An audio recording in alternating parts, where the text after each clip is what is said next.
Today, I'm going to be making no-bake chocolate peanut butter oatmeal cookies. This recipe is from Southern Living. This is the October 2021 issue, and this is why I always keep these magazines, the Southern Livings, is because I like the recipes. I'm going to give you all the ingredients. This is what hopefully mine will end up looking like as well. Like I said, they're no-bake. You need 1.5 cups of sugar. You need 1/2 cup of milk, whole or 2%. And I only say that because most of the recipes tell you to use whole milk, and this one does too. But the only thing we ever buy is 2%. So anytime you see milk in my recipes, it's 2% milk. So that's what that is. I've never noticed any problem with it at all. You need 6 tablespoons. It says unsalted butter. This is just regular salted butter. 1 teaspoon of vanilla, 2.5 cups of uncooked quick cooking oats, and I use the Quaker oats, and they say quick 1-minute oats, so there's your 2.5 cups. 3/4 cup dry roasted, they said lightly salted peanuts. Like, it's against Kevin and I to buy lightly salted. So when it comes to peanuts, we're not going to buy lightly salted. So ours are just, I bought the Walmart brand because it's going in a recipe. So these are just dry roasted peanuts. There's no point in unsalted peanuts. Yeah, that'd be like unsalted potato chips. If you don't have to, then don't do it. 2/3 cup creamy peanut butter, and I like to show we use Jif. And then 1/4 cup of unsweetened cocoa, and I just use the Kroger baking cocoa. So the first thing you want to do is you want to get a large saucepan out, and you want to stir together the sugar, the milk, butter, and vanilla.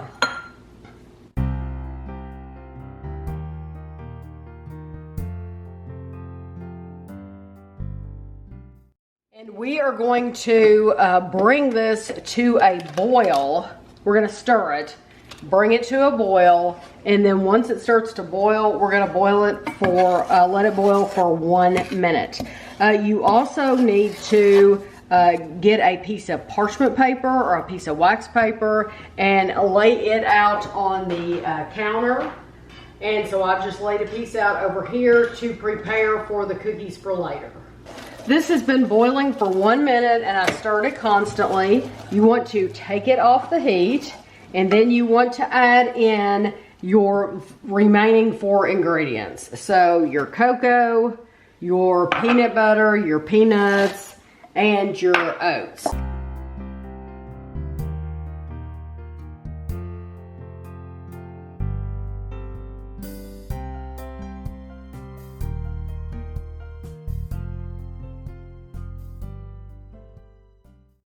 While this is still hot, you want to take a tablespoon, it said a measuring spoon. I'm going to use, I always think the bigger is better. That's just me. I like big no-bake cookies, so I'm using my big cookie scoop.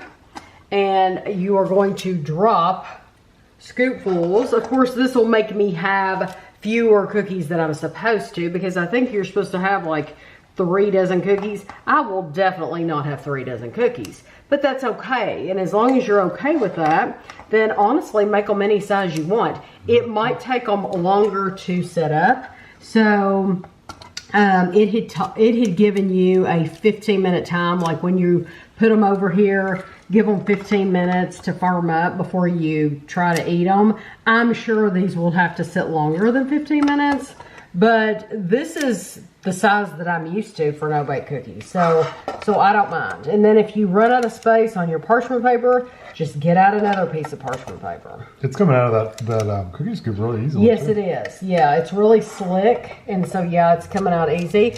When I was growing up, my mom always used wax paper for everything. I don't think parchment paper was a thing. I don't either. You know, we never had parchment paper. We were married before I used parchment paper. Yes, it was always, growing up, it was always wax paper. But I don't even know if we have wax paper. We don't have any wax paper. Yeah, I don't even think we do, because you can use parchment paper for everything. Whereas like if you have to bake cookies on parchment paper. You can put that in the oven.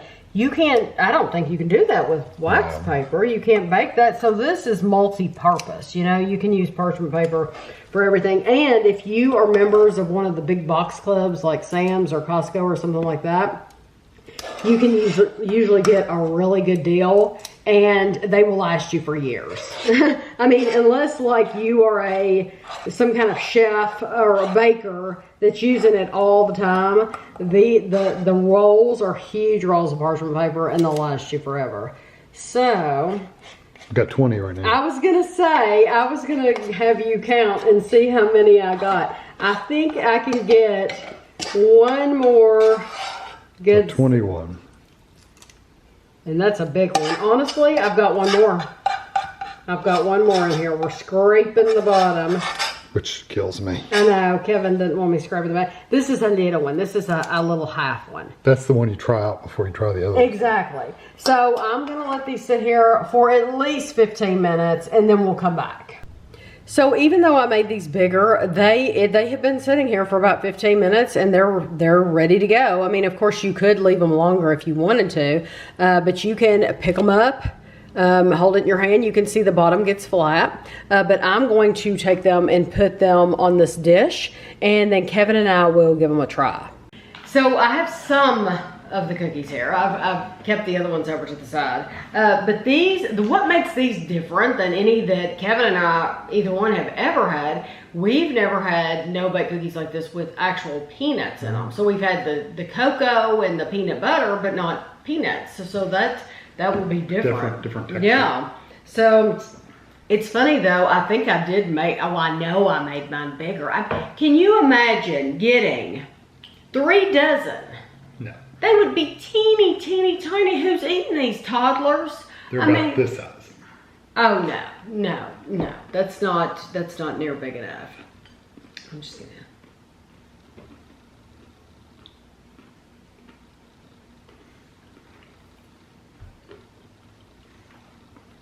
It's chewy. Mm-hmm. The oats are. Mm-hmm. No. You do the 1 minute boiling and that's already boiled. So those are quick cook oats. So maybe that helps cook them. Yeah. It helps cook them a little bit, but it also helps make a thick, sugary mess so you can make the things stay together. Mm-hmm. If you don't boil it long enough, they'll fall apart real bad. I don't. Because I've made them that way before. Oh, not these, but. Yeah. If you don't boil them long enough. Mm-hmm. I'm glad I used regular butter and didn't get unsalted butter because you don't add any salt to it. And yeah, and so most people just buy regular butter. Just use the regular butter. It's fine. And like the peanuts, you don't know that these aren't Planters peanuts, or I mean, I like the peanuts. They're good. They're different. So you get that chewy oat texture, and then you get this crunchy peanut. So it's just a different texture. It's not bad by any means, but it's just different. If you boil it for longer than a minute, I said if you don't boil long enough, they won't hold together. If you boil it too long, they'll be really hard. So, if you like them a little firmer, these are perfect actually. They are holding together just right. Just enough to hold together without being like really hard. But if you wanted them to hold together a little bit better, you could boil that just another 30 seconds or so. I think the texture is perfect. Spot on. And the only reason I haven't stuck this in my mouth yet is because I know I won't be able to talk. I love there's some sweetness there, I think mainly from the peanut butter itself, because you're using unsweetened cocoa. Yeah, that's where I get it too. And you have sugar, of course you have the sugar, but I think the peanut butter adds a lot of sweetness. These are the perfect texture though. I think this is absolutely delicious. Yeah, they're literally just holding them up together enough to be really nice. And this was quick. This was a very, very quick recipe to come together. It took you longer to get the stuff out than to make it. Yeah, because I'm measuring stuff out to put it in bowls for you all for the video, because that way you can see it. But yeah, if you were doing this and just throwing it together normally, you scoop out whatever peanut butter you need. Yes, and it's not going to take you any time at all. But it says the only other thing, it says store in an airtight container at room temperature for up to 1 week. So People always Don't put it ask in the me refrigerator. about freezing things and do they freeze well. I can tell you I won't be able to answer that for you because I'm not going to freeze these. I'm No, going I to didn't. eat them. Yeah, they normally things that I have do not make it to the freezer. Usually it's I'm going to make it and enjoy it right then type of Or thing. share it with other people. Or share it with other people. Yes, absolutely. But I definitely think this is worth making. So I hope you enjoyed the video and thanks for watching.